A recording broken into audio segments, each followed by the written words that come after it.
This is a piece-by-piece video, which are all artist talks about individual art pieces. My name is SallyJoMCooper. Welcome to the edge of my mind. Let's jump off. The piece I'm talking about today is the piece in front of me here.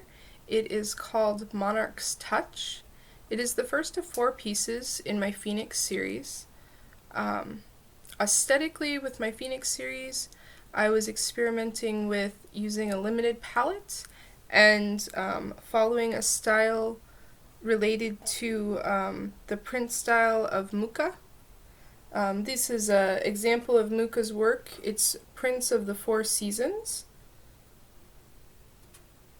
And Mucha had a style where he used very muted tones, and he was part of the Art Nouveau movement. So that was kind of, I wanted to play around with trying to set up a standard for myself and follow it. I mixed the colors. When you're using a muted tone, you're using a tone that is not necessarily a pure pigment, and usually there's an additive of white or black to it. I actually added in some burnt umber to, I think, almost every color. I added some burnt umber to it to get away from the really bright pigment colors, especially in acrylics. The colors can be kind of jarring, and I wanted to go for this subdued tones to follow that concept. So every piece in the Phoenix series is somewhat about transformation or what you do with where you are. This one, the Monarchs Touch, when I painted this piece, I did it based off of an idea that kind of came to me visually all at once, and it was a daydream, so it wasn't a sleeping dream, although I have done paintings based off of those. I had this image come into my mind strongly of a person in a stone room, and the stone room was oriented in such a way that there was a window towards the northeast, and the northeast window was the shape of a Gothic church window. It had that pointed peak, and it was in a deep stone wall, and there was light pouring in through it, but there was no window, there was no film, there was no stained glass. It was just an open window, and the light poured into the stone room, and the figure in the room was a feminine form, and they were laying on the ground, but then they weren't laying on the ground. They were floating about 4 inches off of the floor. And they were clothed, although I don't remember the clothing specifically. And these butterflies were coming down in through the light, and they were floating in and flying in that kind of, it doesn't feel like it's directional way butterflies fly. And they came in through the light, and when they touched the figure kind of exploded, but kind of turned to ash, and the particles of the person floated up into the light. And that was kind of the extent of the image. And so I had to think about that for a while when I was doing it, and I created my own additives to this piece. I decided not to put it in a stone room because within that mental space there was also this feeling of infinity, and I didn't think that a standardized stone room portrayed that sense of infinity well. And so I added in this, the circle with the stars in it to the space. It also fit with the Mucha scheme to have a circular thing, and then it allowed for another space to delineate different styles of ornamentation. And then I put jeans and a t-shirt on the figure. That's kind of like my version of the Greek robe. In art history, the Greek robe gets used on non-Greeks. It gets used to portray someone from the Western world in general, And so it's kind of like it almost gets used to portray someone who's of Western heritage. And so I kind of transmorphed that, and my jeans and a t-shirt are my everyday person code, and maybe specifically American, but I don't think it's limited to that. I think maybe specifically working class, or regular, or just not unapproachable or something like that. So I have the figure, and then I put them in a space that is a sacred space containing infinity with light coming in through a church window. And then the butterflies, that's simple to talk about, but I need to add in the personal to that. So monarchs, symbolically, archetypally, are these little emblems of transformation. Or, well, not monarchs maybe, but butterflies are. And then monarchs are butterflies that migrate in groups.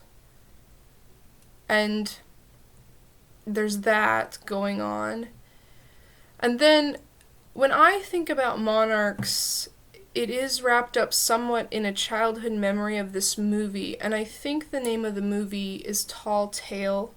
It's kind of a cheesy movie, actually, but in that movie, the protagonist is a young boy, and there's some different characters, and like Babe the Big Blue Ox is in it, and it's kind of like these Western tall tales is kind of the theme of the movie. And at one point, they're out camping somewhere in the Wild West, and the one character gets up from his sleeping and shakes out a bedroll, and as he shakes it, he spooks these monarchs that had settled all around them, and they start flying around them, and it's just this voluminous mass of butterflies all around them. And even though they're kind of going through a plight, they're caught up in the sublime and exhalation just for a moment.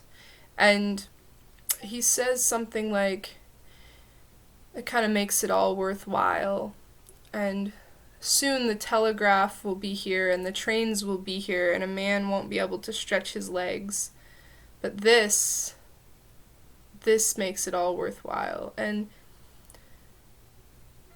so that's caught up in the idea of the butterfly for me. It's an introduction to the sublime, way before I knew that word or what it meant or anything. And so I've got the sublime pouring into the sacred space, while it is simultaneously this idea of transformation that migrates in groups. And I'm thinking about all of that. And so why, when it touches the figure, does the figure explode? I've thought about that, and I think it's because we are all ideas. And if you really are trying to integrate new ideas into what you are, you kind of explode. Because you don't just get to add new information, right? All the information you may or may not acquire from the attempt to integrate a new idea, it changes all the previous information. So it blows you up. You aren't yourself anymore, and you're not the new thing either. You're like a reintegration of all the things. And so I think this idea from the Monarchs Touch is a willingness to integrate something higher than you. I think that's where the monarch comes from. It's a convenient homonym, monarch, monarchs. The willingness to integrate something in you is like the phoenix burning up. It's like you dissolving and falling upwards. And then to go further into the aesthetic, I wanted to go back and forth in this Phoenix series between this gold and this black 3.0, which is a very it's a black that has no sheen. It's like an extra matte black. So it causes a really nice effect, especially in person. I'm going to move this light around, and my whole thoughts is hopefully you can kind of get an idea of this change where the matte black and the gold just builds up a nice contrast. It's very fun. I think any of the use of gold foil or gold glistening paints, there's another name for it that I can't think of right now. When you use that and you are in the presence of something painted with that illumination, well, gold, no, it's not illumination. Anyway, not important. When you're in a room with something, when you share a space with something that has that gold contrast or that shine contrast, and you walk, it makes it feel kind of alive, because it's like those hologram pictures, but like simpler. Because as you move through the space, if you watch the work or you catch it in the corner of your eye, as you move through the space, the image changes, and the sheen changes, and the parts you focus on change. And I think those are really interesting works, and so I wanted to play with doing that myself, and I like the addition of not only the gold and that shine, but then also the black where there's no shine and no difference. And so that accentuates the shine and it accentuates the paint, and it gives you this false sense of depth, which I think is fun. And I don't think I've reached nearly the maximum that is possible with that, but this was a nice first play on it. And then I really enjoyed finding this shape in the... I used the shape of the Monarchs patterning. I reused it in this. I really thought that was like a nice feature, and then I reused it here. I also really enjoyed breaking the frame.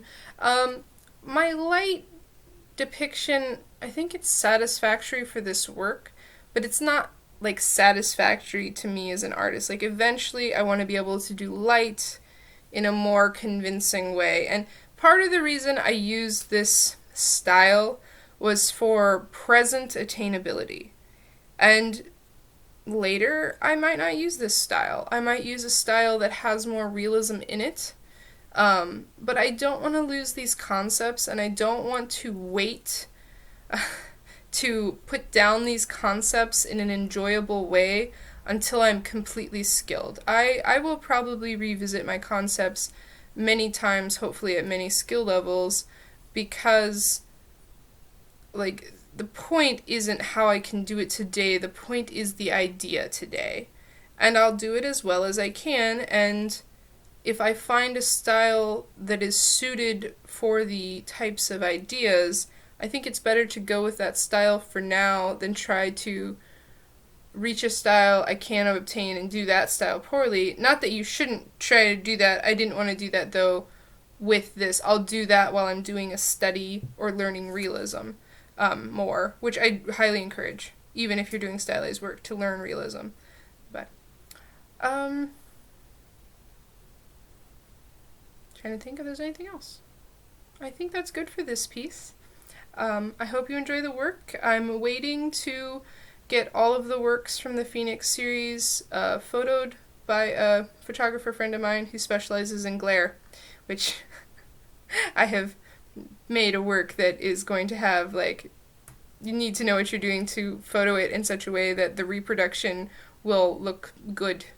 And of course the reproduction won't have the gold shine, but it should be complementary anyway. Have a great day.